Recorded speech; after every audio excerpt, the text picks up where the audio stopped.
المسلسل ده كان نقلة نوعية لأنه كان يمكن نقدر نقول مسلسل اجتماعي بس واقعي، يعني واخد فكرة الواقعية.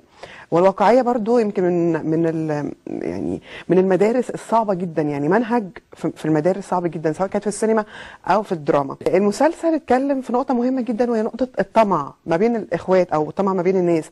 ويمكن فكرة الطمع دي موجودة من بدء الخليقة من أيام قابيل وهابيل، وإزاي هم قتلوا بعض لأن واحد فيهم طمع في زوجة أخوه او في حبيبه اخوه يعني.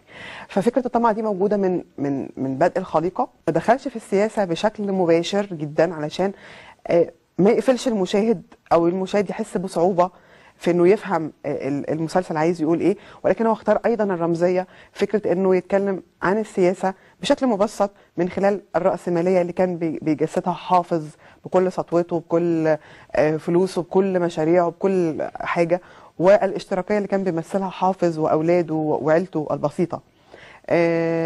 ويمكن الناس ممكن تكون في وقتها ما فهمتش الهدف من الموضوع ده، ولكن بعد سنين قدرت انها تكتشف فكره انه كان بيتكلم عن الرأسماليه والاشتراكيه من خلال العيلتين دول اللي كتبها وضفر احداثها، ونقدر نقول انه ضفر كمان شخوصها الكاتب اسامه انور عكاشه، وقدمها بعبقريه فظيعه المخرج اسماعيل عبد الحافظ. الحمد لله ان المسلسل ده يمكن موجود في الدراما المصريه عندنا، وبنفتخر ان احنا عندنا عمل زي ده. ويمكن ده كان برضو بدايه وجود مسلسلات الاجزاء، لانه كان من جزئين اتقدم في سنه 84 و85.